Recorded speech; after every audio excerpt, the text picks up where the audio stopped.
시청자 여러분 안녕하십니까? 1월 5일 목요일 뉴스와이드 시작합니다.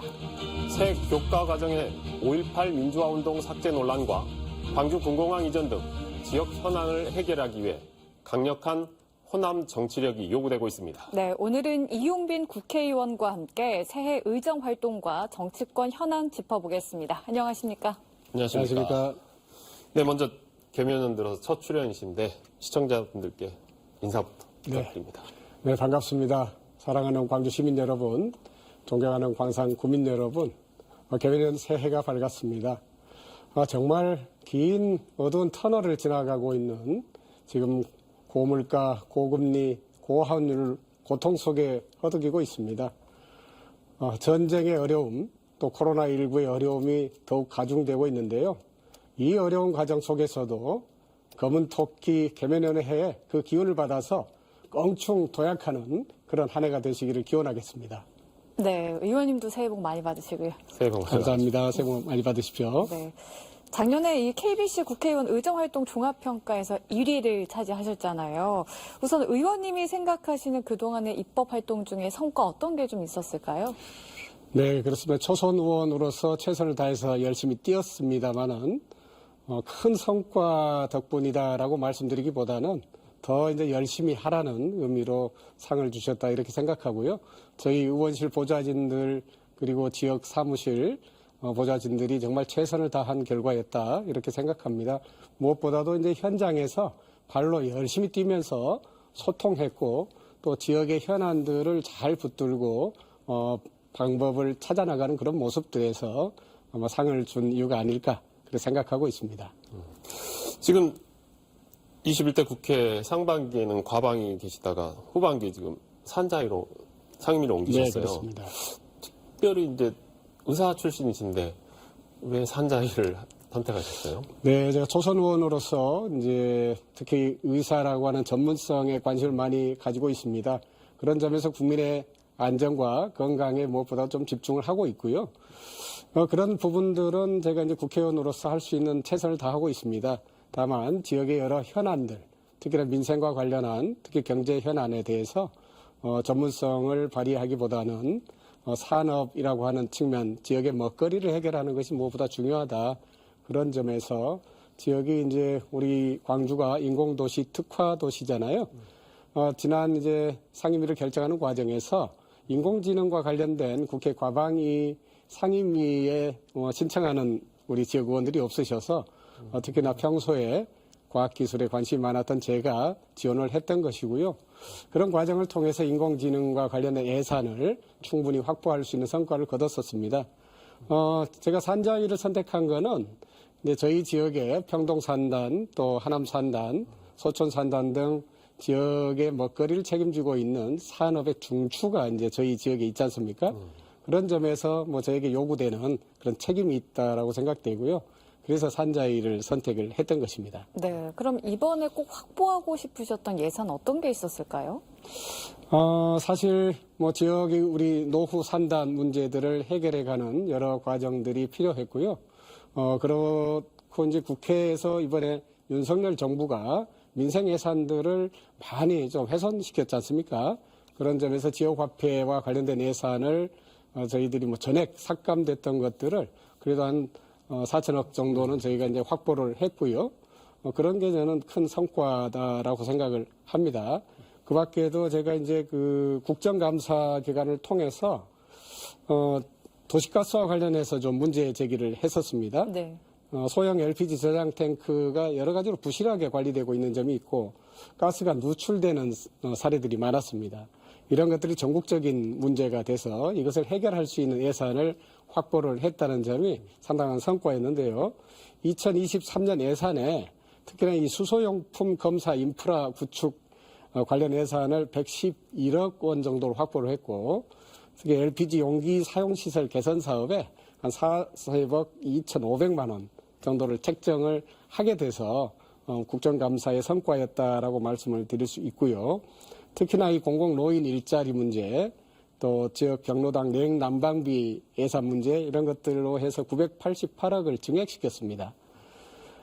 특히나 이제 우리 지역이 농민들이 많으시기 때문에 쌀값 안정화와 관련한 400억 원을 증액하는 성과를 냈다라고 말씀드리고 싶습니다.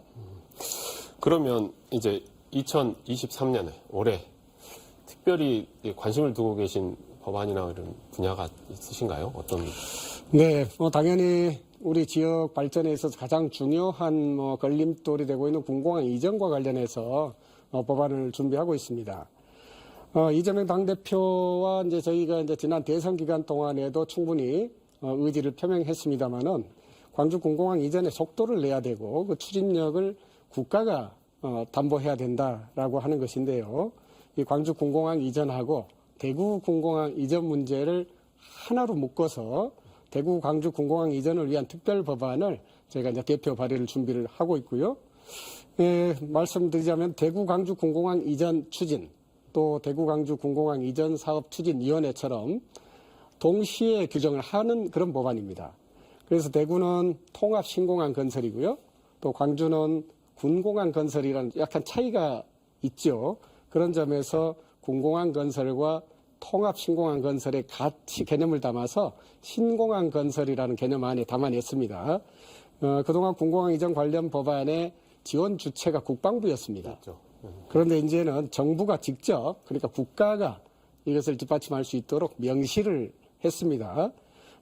다시 말씀드리면 국방부가 지원 주체였는데 이제는 국가가 지원 주체가 되기 때문에 그 추진하는 데 있어서 예산이라든지 또는 추진력, 추진 속도가 훨씬 확대 강화될 걸로 기대하고 있습니다. 네, 그래서 주호영 원내대표도 이제 2월 안에 통과가 되도록 애써보겠다 이렇게 취지로 말씀을 하셨는데 올해는 그러면 좀 해결이 되겠습니까? 어떻습니까? 일단 주호영 원내대표의 언급을 참고로 할 때 또 이재명 당대표가 광주와 대구를 엮어서 함께 추진하고자 하는 그 의도가 이제 다 잘 맞아떨어지면은 특히 윤석열 대통령도 후보 당시에 군공항 이전과 관련해서 국가 주도하겠다라는 언급을 해왔기 때문에 이 부분들이 큰 탄력을 받을 거다 그렇게 생각하고 있습니다.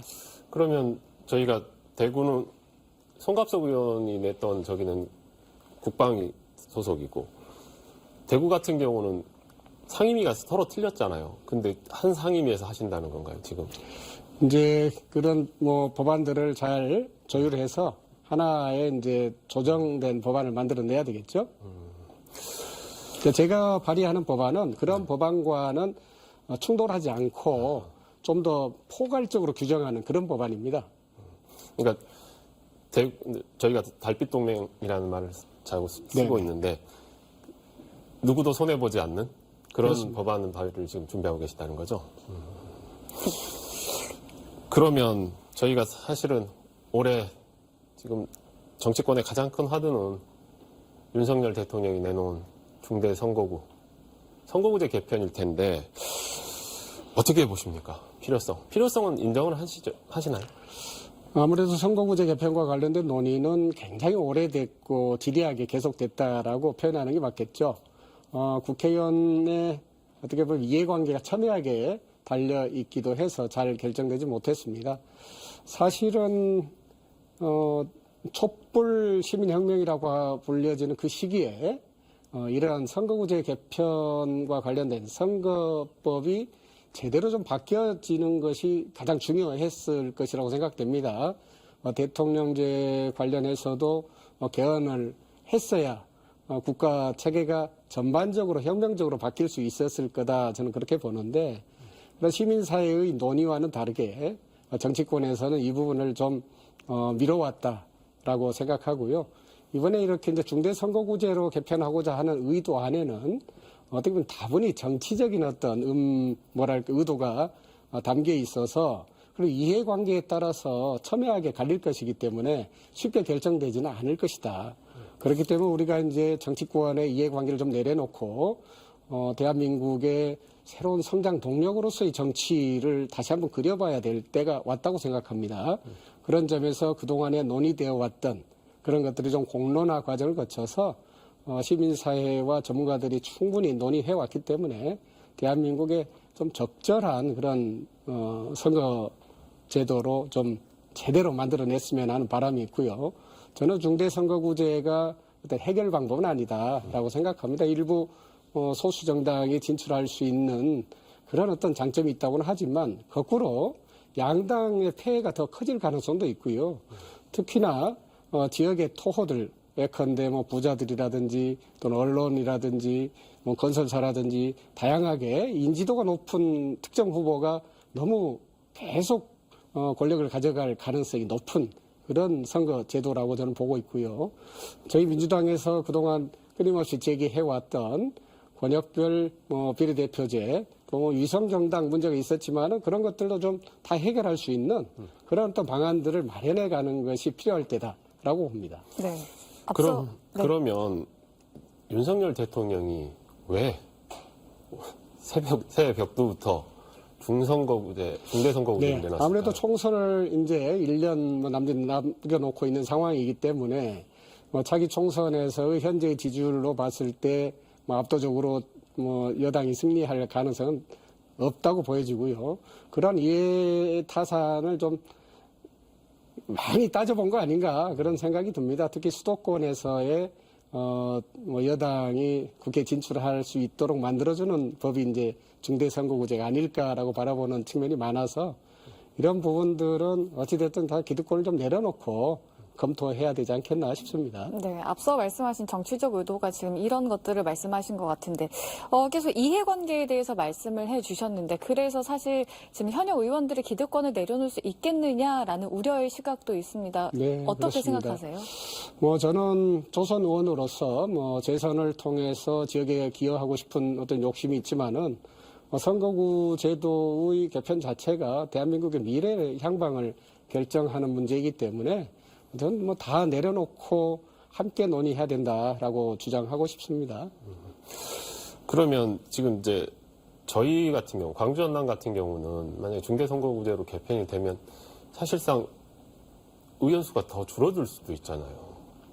사실 중대선거구제의 본래의 취지를 추구하려면 사실 의원 수를 좀 늘려야 되지 않습니까?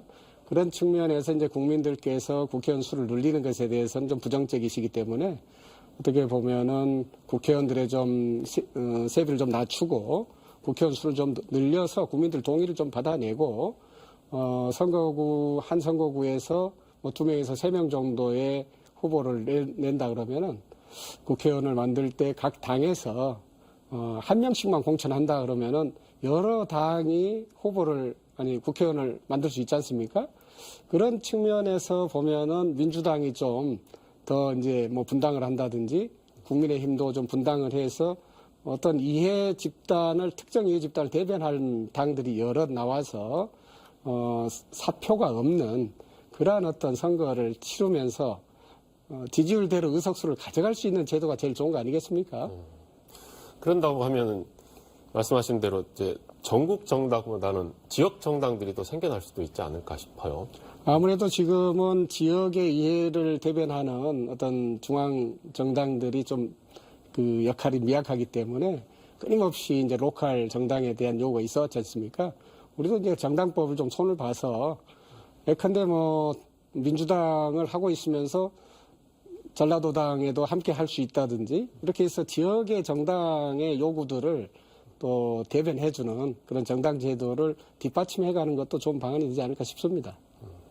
그러면 지금 이제 중대선거구제에서 좀 다들 아쉬운 점이 뭐냐라고 했을 때 비례대표가 줄어들거나 없어지거나 했을 때 이야기를 하시거든요. 네. 그런 직능을 대표하는 비례대표제를 살릴 수 있는 방법은 없을까요?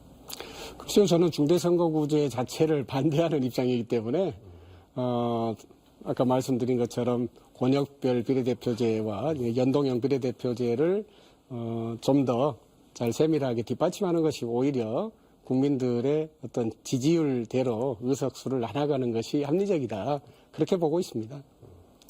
그러면 잠깐 아까도 말씀하셨지만 숫자, 국회의원의 숫자를 그러니까 전체 예산 국회에서 쓰는 예산을 그대로 두고 네네. 숫자를 늘려서 그러니까 받는 세비를 조금씩 줄여서 국회의원 수를 늘린다면 그것 나쁘지 않은 방법 같습니다. 다양한 방법이 있을 수 있습니다. 그러니까 국회의원 숫자는 그대로 좀 늘리고 예산은 그대로 두고 그다음 보좌관 수를 줄이거나 함께 사용을 하거나 다양한 방법이 있을 수 있겠죠.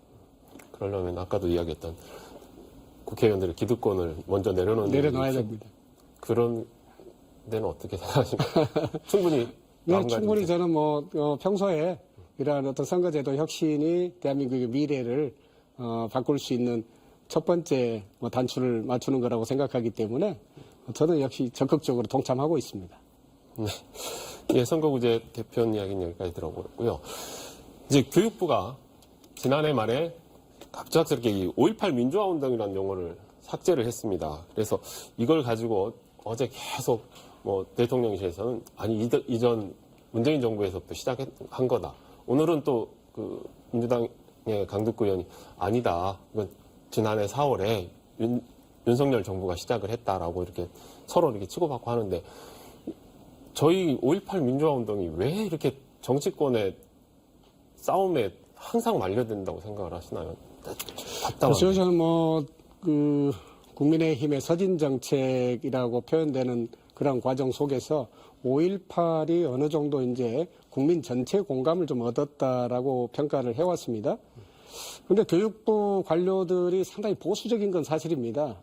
그런 측면에서 좀 의심의 눈으로 이제 바라볼 수 있는 측면이 있고요. 그러니까 10년 전에 국정교과서 그 논란이 있었잖아요. 그렇죠.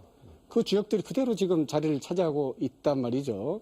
그분들이 이제 윤석열 정부의 이 대통령실 교육 라인을 차지하고 있기 때문에 제가 이제 의심의 눈으로 좀 쳐다볼 수밖에 없는 현재 상황이 있고요. 의도적으로 삭제한 게 아니고 이게 문재인 정부 시절에 이미 가이드라인이 만들어졌다라고 이렇게 강변을 하고 있는데 사실은 2022년 12월 22일로 고시가 됐거든요. 그 윤석열 대통령이 고시를 한 거예요. 그렇죠. 근데 그것을 문재인 정부 탓을 한다는 건 말이 안 되는 이야기고요. 결국 핵심은 4.19 혁명 또 6월 민주항쟁은 넣었는데 5.18은 뺐다는 거죠. 굳이 5.18을 뺀 이유가 뭐냐라고 답변을 못 하고 있는데 내용 정리를 대강 하다 보니까 디테일한 부분에 좀 빠진 것일 뿐이다라고 이야기하는 것 같아요, 지금. 네. 지금 그런 것들은 변명에 불과하고요. 저는 그 속에 다분히 이런 역사 교육 안에서 5.18을 지우고자 하는 의도가 있는 거 아닌가라고 이제 저희들은 생각을 하게 될 수밖에 없는 거죠. 네, 의원님께서는 일단 민주당 의원님이시다 보니까 이제 여당 측에서는 또 다른 발언들이 있었는데 이와 관련해서 구체적으로 어떤 발언들이 있었는지 함께 들어보시겠습니다. 5.18 민주화 운동의 의미를 부정하고 민주주의 역사를 후퇴시키는 반민주적, 반교육적 행태를 반드시 바로잡겠다. 국가교육과정에 5.18 민주화운동 관련 내용이 모두 삭제되었습니다. 강주와 호남은 물론 대한민국을 아프게 하고 우리 아이들과 학부모님들은 물론 정치와 역사를 배신한 일입니다. 이번 교육과정에서 5.18 민주화운동이 간략화 원칙에 따라서 다른 중요한 사실들과 함께 빠졌습니다. 그러나 교과서 집필 과정에서는 반드시 5.18 민주화운동이 반영될 수 있도록 하겠습니다.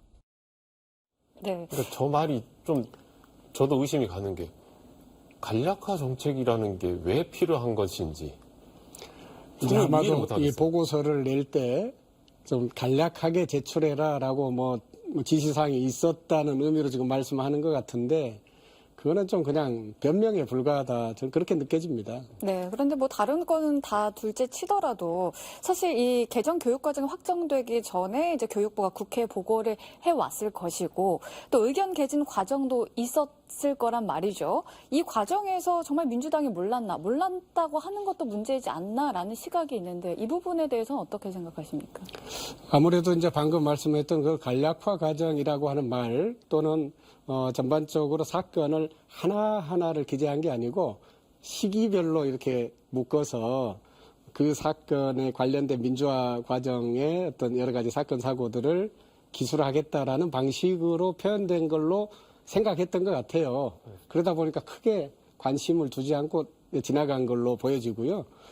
지금에 와서 이제 어떻게 핵심 내용들을 따로 하나하나 이제 언급을 했을 텐데 제가 듣기로 이제 그 부분에서 5.18이 빠진 걸로 알고 있거든요. 그런 부분에 대해서도 저희가 좀 더 세밀하게 다시 점검해야 될 필요가 있을 것 같습니다. 아까 이제 그 강득구 의원 이야기에도 배신이라는 단어를 쓰셨는데 말씀하신 대로 국민의힘이 서진 정책을 쓰면서 지난해 5.18 기념식에는 대통령뿐만 아니라 국민의힘 국회의원들 80여 명이 다 와서 거의 다 참석했지 않습니까? 그렇게 해놓고 불과 1년도 안 돼서 한 반년 만에 교육과정에서 뺀다? 이거를 어떻게 이해를 해야 되나? 정말 이거 진짜 배신당했나? 또? 라는 그런 생각이 울컥할 것 같아요. 저희 독자분들. 무엇보다도 이제 윤석열 대통령이 이제 5.18 정신을 헌법 전문에 포함시키겠다 하는 정도로 진일보했지 않습니까? 이런 것들에 대한 노력이 그렇다면 이 교육과 과정에서 이걸 빼는 것이었나 하는 생각이 들면 배신이라고 표현할 수밖에 없겠죠. 네. 그러니까 참 어떻게 이게 과연 국민의힘의 실익이 있을까요? 이런 일단은 뭐 특정 인사들, 특히 교육부 인사들의 어떤 책동이었는지 아니면 진짜로 그것이 실수였는지 이런 것들을 저희들 잘 검토해서 5.18과 관련된 내용이 절대 이제 교육과 과정에서 빠지지 않도록 하는 것이 현재로서는 대단히 중요할 것 같고요. 저도 최선을 다하겠습니다. 네. 일단은 국민의힘 쪽에서는 바로 잡겠다고도 했고, 이주호 교육부 장관도 이제 교과서 집필 과정에서는 반드시 들어가도록 하겠다 이런 얘기를 했는데요. 그렇다면은 이 민주화운동 삭제 자체가 철회될 가능성도 있다고 보시나요? 어떻게 생각하시나요? 뭐 당연히 철회돼야 될 거고요. 사실 이 국가교육과정 자체가 수시로 개정하는 체계를 가지고 있거든요. 그래서 2022 개정교육과정 이렇게 말하고 있는데 이제 수정할 부분이 있으면은 언제든지 지적을 하고 수정을 할 수가 있습니다. 그런 측면에서 철회될 수 있다라고 보고요. 이 교육과정 고시 권한을 가지고 있는 국가교육위원회하고 이 5.18 민주화운동 관련해서 저희들이 국회에서 최선을 다해서 이것이 철회되고 또 반영될 수 있도록 노력을 해야죠. 어찌 보면 국민의힘이 보수 정권이라고 하는 국민의힘이 보수 세력을 집결시키기 위해 이 던진 이야기가 아닐까. 그러니까 대통령이 이야기했던 세 개의 개혁 가운데 교육개혁이 있는데 그 교육개혁을 시작을 하는 이런 식으로 시작을 하는 게 아닐까라고 의심하는 분들도 있어요. 이 부분 어떻게 생각하세요? 많은 분들 특히 정치평론가들이 윤석열 정부의 지금의 행태를 보면은 굉장히 이제 강하게 어떤 자신들의 생각을 관철하는 방식으로 마치 검사가 수사권을 집행하는 것처럼 하고 있잖아요. 그런 부분들에 있어서 방금 말씀하신 분 상당히 의미가 있다라고 보고요. 우리는 우리 갈 길을 가겠다라고 하는 태도로 읽혀지는 것이죠. 그러나 그동안의 이제 성과, 그러니까 여야가 소위 협치라고 하는 부분에 있어서는 다양한 부분에서 서로 의견이 달랐지만 적어도 광주 5.18과 관련해서는 공감대가 만들어지고 있는 상황인데 이것을 깬다.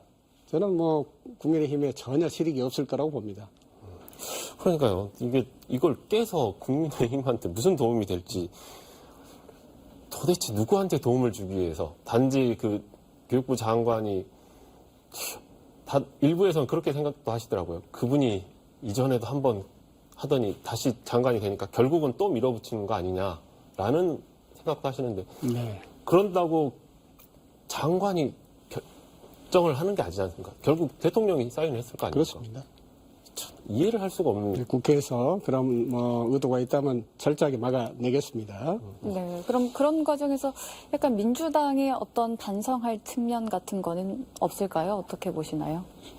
교과 과정과 관련해서 이제 교육위에서 좀 더 깊이 있게 들여다볼 그런 시간이 충분히 필요했을 거다라고 생각은 하고요. 다만 이 교과 과정 전체를 들여다보는 게 좀 방대한 노력이 필요해서 그런 부분에 대해서는 제가 이제 우리 동료 의원님들의 노고에 대해서 또 달리 말씀드리긴 좀 어렵고요. 그런 부분들을 우리 정책위에서 저도 이제 정책위 상임 부의장을 맡고 있는데요. 이런 부분들을 함께 잘 들여다보도록 그렇게 하겠습니다. 차라리 그 윤석열 대통령한테 공약을 지키라고 하는 건 어떨까요? 당연히 그렇게 헌법 전문에다 말씀드려야죠. 5.18 넣는다고 했으니 이번 기회에 한번 넣으시라고. 네. 그러면 빠지는 일은 없지 않을까요? 사실 헌법 전문에 5.18 정신을 집어넣는 것은 원포인트 개헌 얼마든지 할 수 있습니다. 결심만 하면은요. 그런 것들을 요구해야 될 때라고 봅니다. 네. 이번에 이제 좀 다른 주제로 넘어가 보겠습니다. 이 반도체 특별법 일명 이제 K-칩스법이라고 하는데 국회를 통과를 했습니다. 이제 이 논의가 됐을 당시에 지역 외면법이 될 수 있다라는 우려가 있었는데요. 이 수도권이나 비수도권의 산업 격차를 해소할 방안이 새롭게 담긴 게 있을까요? 어떻게 됐을까요? 그렇습니다. 이제 애초에 양양자 의원이 대표 발의했던 이 개정안을 이제 K-칩스법이라고 하는 것은 사실은 이 반도체만을 의미하는 건 아니고요. 그러니까 국가 전략 산업을 어떻게 이제 국가가 뒷받침할 것인가 하는 부분을 규정하는 내용인데요. 그 내용 안에 보면은 이제 기존에 이제 저희 민주당이 대표 발의해서 이미 만들었던 이 특별법 안에 수도권 이외의 지역을 우선으로 지정한다라고 하는 규정이 있습니다. 네.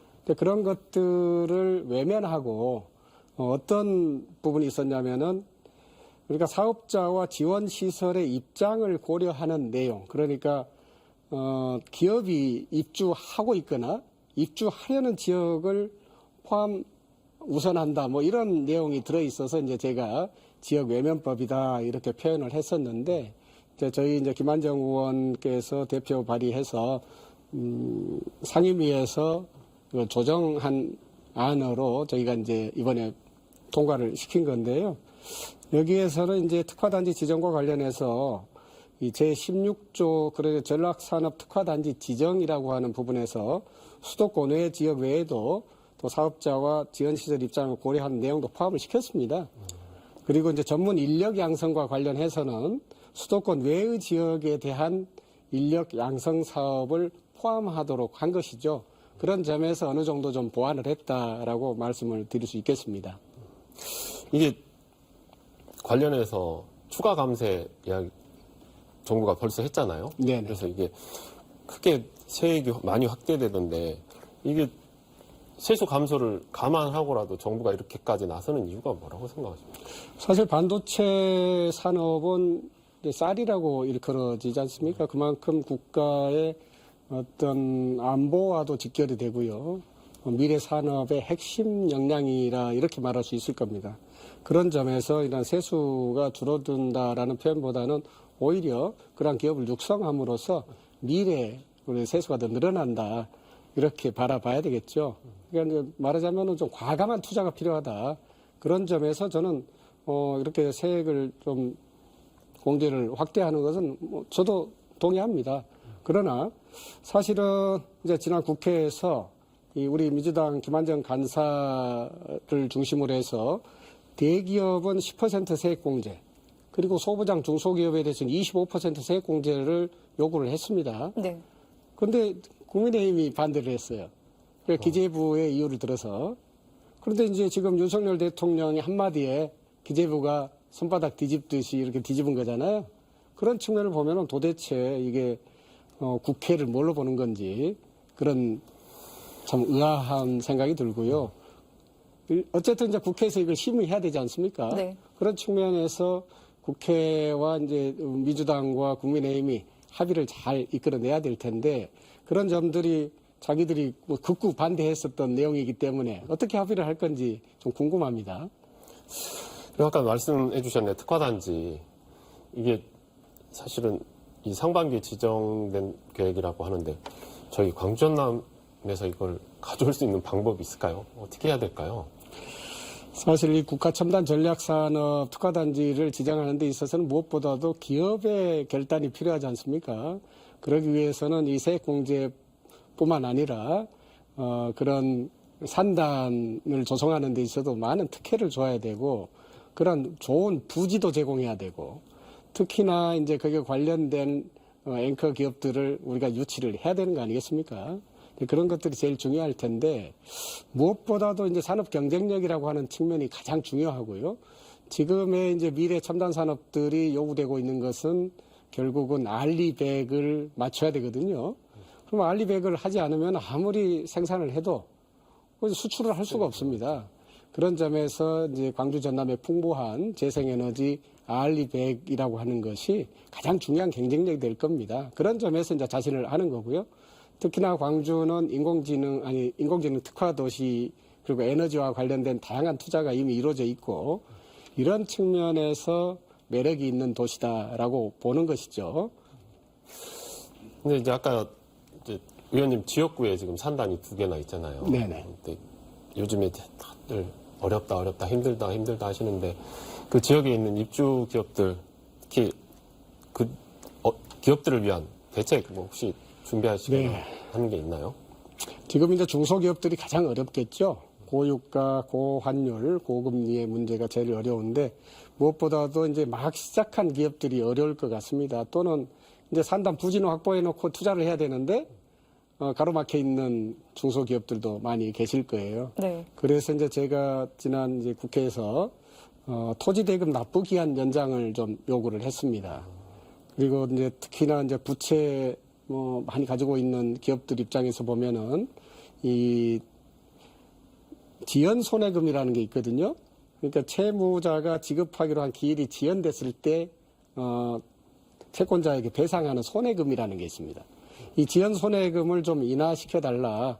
그래서 산자부 장관이 이거에 대해서 적극 검토하겠다라고 지금 이야기하고 있고요. 다만 이제 정부가 이 지역 산단의 경우에 대해서는 이것이 책임이 지자체에 있다라고 하고 있어서 저희가 이제 뭐 적극적으로 그 부분들 좀 논의를 하고 있습니다. 이제 최근에 저희가 어등산 관련해서 신세계가 거기를 복합 쇼핑몰로 개발하는 논의가 딱 들어왔거든요. 네네. 참 이게 어등산 저희 말로 이제 전라도사 애가심인데 이번에 좀 해결이 될 수 있을 거라고 보십니까? 어떻습니까? 사실 어등산 관광단지 개발과 관련해서는 한 17년, 18년 돼가고 있죠. 참 오래됐습니다. 사실 광주의 서부권, 그러니까 어등산 서부 지역은 정말 우수한 생태 또 자연환경과 함께 역사, 인문 자원이 풍부한 그런 지역입니다. 다시 말해서 바깥에서 이제 광주를 알고 싶어서 찾아올 수 있는 많은 사람들을 유치할 수 있는 그런 지역인데 말하자면은 광주의 미래 먹거리로서의 관광을 이야기할 수 있는 그런 지역입니다. 여등산 관광단지가 개발이 이제 탄력을 받게 되면 여기에 이제 신세계 복합 쇼핑몰이 들어오게 되고 한다면은 정말 이제 영산강 Y 프로젝트의 한 축으로서 미래 먹거리가 만들어지는 그런 큰 횡보를 걷게 되는 것인데요. 네. 무엇보다도 이제 복합 쇼핑몰이 가장 큰 걸림돌이 되는 거는 지역의 소상공인들과의 상생 문제지 않습니까? 이런 부분들을 제가 산자부 장관에게 적극적으로 국가가 이 부분을 좀 책임져야 된다. 예산을 투입하자. 특히나 윤석열 당시 대통령 후보가 어등시한 이야기를 한 건 아니지만 복합 쇼핑몰과 관련해서 국가가 마치 이것을 책임질 것처럼 공약을 했기 때문에 관련해서는 책임 있게 이 부분을 해결해 가야 된다라고 보고요.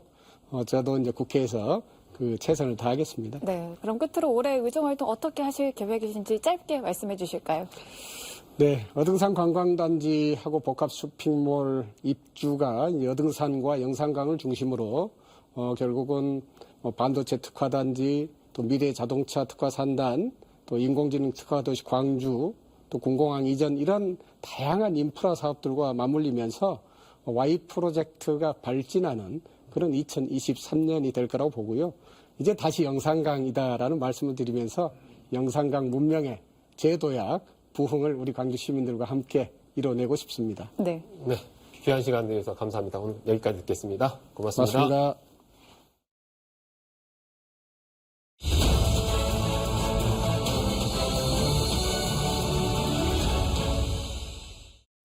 서울광역방송센터입니다. 윤석열 대통령이 어제 국가안보실에 북한이 한 번 더 우리 영토를 침공하면 문재인 정부에서 체결된 9.19 군사합의 효력 정지를 검토하라고 지시했습니다.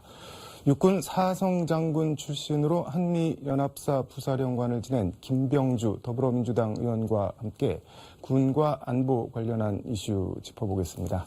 의원님 어서 오십시오. 네, 안녕하세요. 김병주입니다. 새해 복 많이 받으십시오. 네, 새해 복 많이 받으십시오. 네. 일단 윤석열 대통령이 어제 국가안보실 국방부 합참 그리고 국방과학연구소에서 북한 무인기 영공 침공 관련한 뭐 보고를 받고 대책을 지시했다고 하는데 아마 조선일보가 그 보고에서 무슨 말이 나왔나 취재하다가 뭐 단독을 건진 것 같은데 북한 무인기가 용산 대통령실에서 3km까지 들어왔다고 하는데 이거는 뭐 어떻게 봐야 되는 건가요? 그동안은 부인해 왔잖아요. 네, 이것은 대통령실 영공이 뚫혔다고 봐야 됩니다.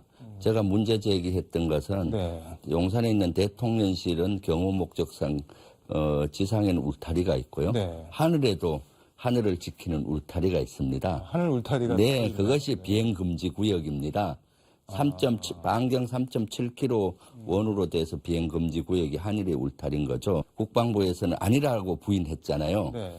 그런데 그 하늘의 울타리는 비행 금지 구역이 뚫혔다. 그것은 명백한 경호 실패이면서 작전 실패고요.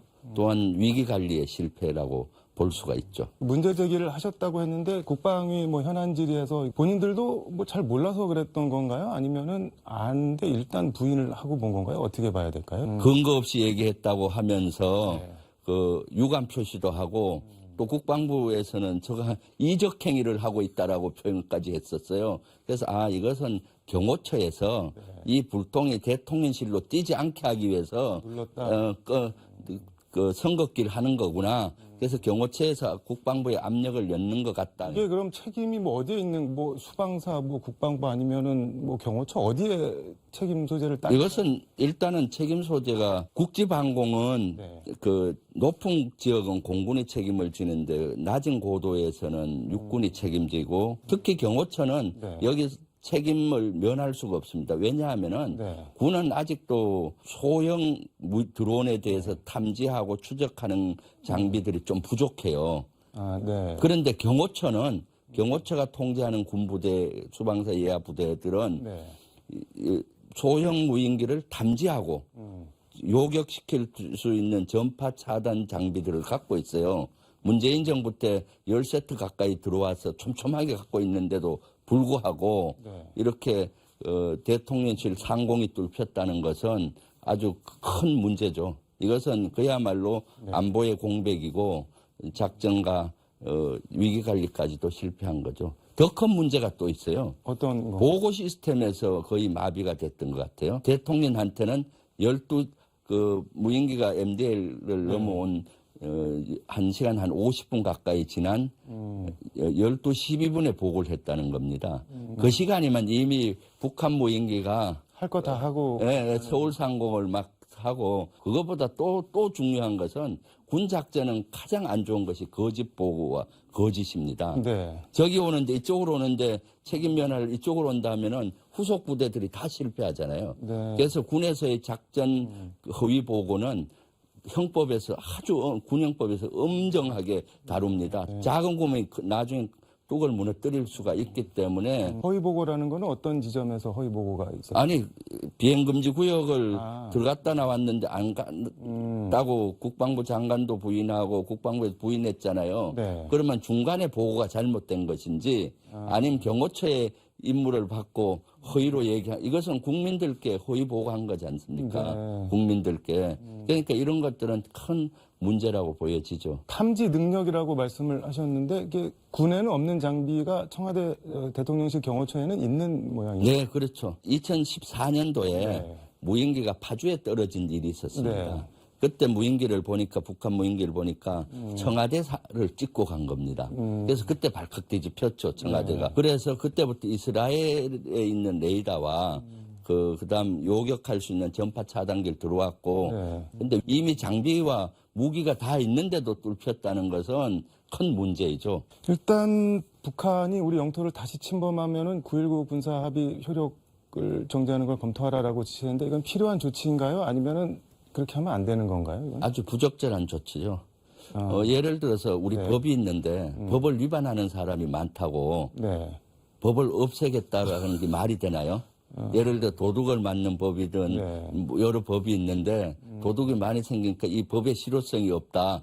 없애는 거 한 번만 더 도둑 맞으면 그럼 없애겠다 하는 건 말이 안 되는 것이죠. 그리고 9.19 군사합의는 실질적으로 평화를 가져온 좋은 방법입니다. 9.19 군사합의가 있은 이후에는 한 2, 3년은 평화가 일상화됐잖아요. 우리는 안보가 조금이라도 무너지는 기미가 있으면은 경제가 먼저 무너집니다.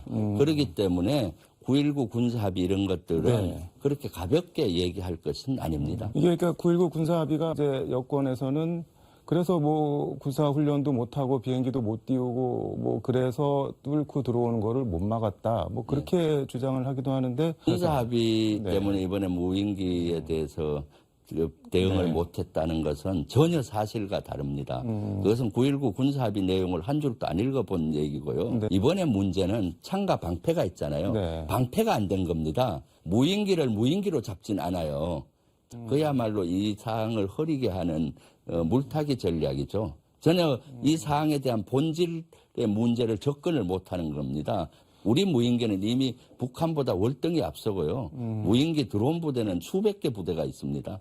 수백 개가 있네요. 네, 예. 어제도 윤 대통령은 드론 부대 창설하라고 지시를 국방부 장관한테 했는데 그럼 그거는 뭔가요? 우리 군은 20년 전부터 무인기 부대, 드론 부대를 창설을 해서 운용하고 있고요. 20년이나 됐나요? 예, 예. 최근에는 대대급에도 무인기 운용 분대가 있어요. 모든 전방의 대대급들이 무인기를 운용하는 부대들이 있는데 윤석열 대통령께서는 드론 부대를 창설한다 이렇게 하니까 마치 드론 부대가 없는 것 같이 생각하잖아요.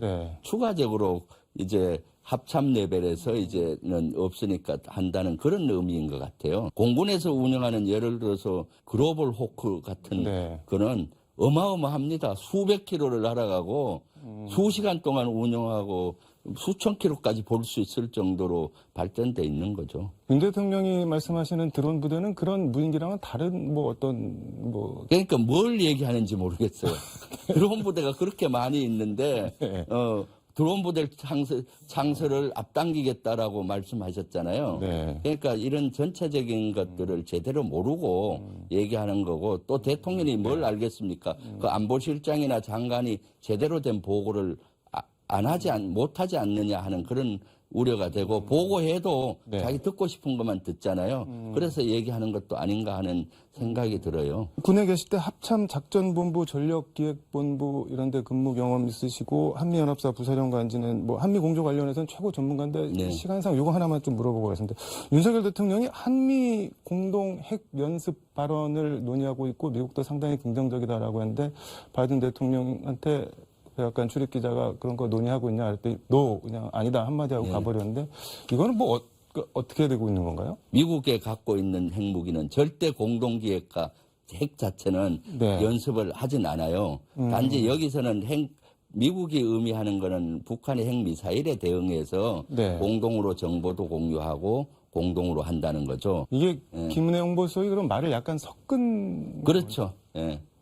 섞은 것이고 대통령께서도 확장 억제에 대한 이런 개념이 정확하지 않는 것 같아요. 확장 억제에 대한 개념도 정확하게 인식하지 못하는구나. 그러다 보니까 뭐 이렇게 혼란을 가게 하는 말을 쓰잖아요. 그러니까 바이든은 아니다라고 하고 노라고 하고 사실 미국은 이러한 것에 대해서 대단히 불쾌할 확률이 많고요. 왜 불쾌하나요? 아니 예를 들어서 본인들이 갖고 있는 핵은 공유할 생각이 전혀 없는데 그걸 같이 공유해서 기획하고 뭐 훈련하는 걸 토의 중이라고 우리 대통령이 얘기하니까 봉합은 했지만은 불쾌하겠죠 사실은. 그리고 그래서 이런 것들이 대한민국에 대한 한미 간 미국 입장에서는 신뢰에 금이 가게 하는 행위고 한미 동맹에 금이 가게 하는 것들이죠. 한미 정상회담도 한다고 해놓고는 48초 그냥 악수하고 끝났잖아요. 그러니까 한미 간이나 국가 간에 이루어지는 협의는 완전히 합의되고 됐을 때 얘기하는 거죠. 하더라도 그런 것들을 막 미리 공개한다든가 하면은 안 되는 것이죠. 지금 말씀하신 대로 윤 대통령은 그 조선일보 신년 인터뷰에서 그 조인트 뉴클리어 엑서사이즈 공동 핵 연습이라고 표현했는데 이제 그런 연습 논의한 적 없다고 바이든이 얘기를 하니까는 이제 김은혜 수석은 공동 계획 그리고 공동 실행 그래서 뭐 조인트 뉴클리어 엑스큐션으로 용어를 살짝 바꿨던데 이게 뭐 조인트 공동 실행 이거는 되기는 되는 건가요? 그거는 논의를 하고 있다고 거듭 계속 얘기를 하던데. 사실 그렇게만 된다면은 네. 우리 대한민국으로는 최선이죠. 미국 핵무기를 우리가 같이 기획하고 같이 네. 쓸 수만 있다면 미국은 절대 그걸 하려고 안 해요. 희망사항이죠. 그리고 또 여기에서 훈련에 관계된 것도 연습이 네. TTX라는 거는 진행이 되고 있어요. 테이블탑 엑서사이즈인데 그것은 과거 문재인 정부에서나 과거 정부에서도 해왔고 그 TTX 연습은 이런 룸에 한 20-30명 모여서 네. 그냥 토의하는 수준입니다. 그런 TTX는 모의 연습이라고 하는데 근데 마치 공동기획, 공동연습 이렇게 묘사가 되니까 국민들도 오해하고 미국은 더 불쾌하면서도 오해하고 어쩔 수 없이 봉합은 하고는 있지만은 그러한 문제점을 그 안에 내재하고 있다고 봐야 되겠죠. 희망사항이라고 말씀을 해주셨는데 이루어질 수 없는 희망사항이라는 그런 뉘앙스. 대단히 어렵다는 거죠. 그리고 대통령이 먼저 이렇게 말씀을 해버려서 네. 더 어려워질 것 같아요. 더 어려워진다. 네. 이렇게 먼저 이렇게 공개하고 하고 네. 그 바이든은 노 했잖아요. 네. 그래서 이번 것도 네. 그 제2의 외교 참사로 비견될 수가 있습니다, 사실은. 사성 장군 출신이신데 군 통수권자로서 윤석열 대통령 점수를 준다면은 뭐 후하게 해주신다면 몇 점 정도 주실 수 있을까요? 총체적으로. 글쎄요, 이와 같이 국방부를 뺏어서 들어가고 네. 또 군을 폄하하고 이런 것들이 많잖아요. 작전 또 실패가 이어지고 네. 그래서 지금 보면은 그 국방부가 가장 공격의 대상이 됐어요. 처음에 국방부 건물을 뺏어 들어가고 그리고 작년 추경 때 국방비를 1억 5천이나 삭감을 했었거든요. 1억 5천은? 예, 1조 5천억. 1조 5천억. 엄청난 걸 삭감을 했었고요. 네. 보통 보수 정권이 안보에 강하고 안보를 튼튼히 한다 뭐 그렇게 인식하고 있지 않나요? 네, 그것은 보수의 역설입니다. 항상 진보 정부에서 훨씬 그런 국방을 중시 여기느냐의 기준은 네. 국방 예산을 얼마나 투자하는 겁니다. 국방 예산은 문재인 정부에서 훨씬 더 노무현 정부, 김대중 정부에서 훨씬 더 많이 보수 정권보다 투자를 했었죠. 네. 그러니까 말로만 하는 안보일 확률이 많죠. 그래서 윤석열 정부의 전반적인 안보 분야는 낙제점이다. 그래서 이 안보 위기를 극복하려면은 네. 진짜로 현실 진단을 정확히 하고 당장 현재 무인기 사건부터 정확히 들여보고 문제가 뭔지 어디에 문제가 있고 뭘 해결해야 되는데 집중해야 되는데 이런 건 대충 하고 과거 걸 들추니까 안보 위기가 극복되겠습니까? 점점 한반도 안보 위기가 고조되고 그래서 우리 국민들께서는 대단히 불안해하고 계시는 거죠. 소장 시절에 육군 미사일 사령관을 지내셨는데 지난 30일 국방부 고체 연료 추진 우주 발사체 시험이 성공했는데 그때 뭐 하늘에서 막 밝은 빛 뜨니까는 뭐 UFO 나타났다고 막 신고도 빗발치고 그랬는데 의원님 페이스북에 전임 미사일 사령관으로서 감회가 남다르다 이렇게 적으셨는데 이건 어떤 말씀인 건가요? 우주를 선점하고 우주 시대를 열 수 있는 한 발짝 더 다가갔기 때문에 감회가 새롭죠. 왜냐하면은 우주를 열려면은 우주 발사체가 발전이 돼야 돼요. 근데 고체 연료를 이용한 이것은 미국의 한미 미사일 지침으로 제약을 많이 받았어요. 고체는 안 된다는 거죠. 왜? 고체는 바로 무기로 전환될 수 있기 때문이죠.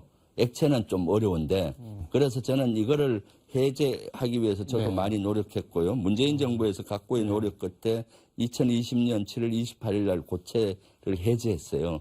불과 2년 반 만에 지금 2차 시험을 성공한 거거든요. 그러면 2, 3년 내에 우리 손으로 만든 고체 우주 발사체로 우리 군사위성을 쌓아 올릴 수가 있는 시대가 오는 거고 우주 시대가 활짝 열릴 수 있어서 저는 진짜로 감회가 새로웠죠. 10년 전에 제가 미사일 사령관 할 때 미사일이 통상 보면은 무기로만 인식. 이것은 우주를 여는 그래서 가자마자 제가 비전부터 바꾸었습니다.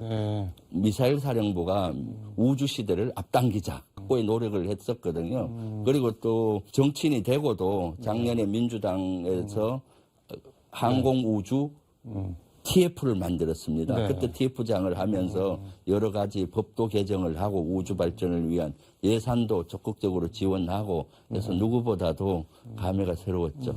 시간이 없어서 여기서 마쳐야 될 것 같은데 네. 다음에 한 번 더 모셔서 말씀이 너무 재밌으셔서 네, 한번 또 그러시죠. 미사일 얘기랑 뭐 등등 해서 한 번 더 모셔서 말씀을 좀 들어보도록 하겠습니다. 오늘은 네. 여기까지 듣도록 하겠습니다. 고맙습니다. 네, 감사합니다. 네, 지금까지 서울광역방송센터에서 김병주 민주당 의원과 함께 전해드렸습니다.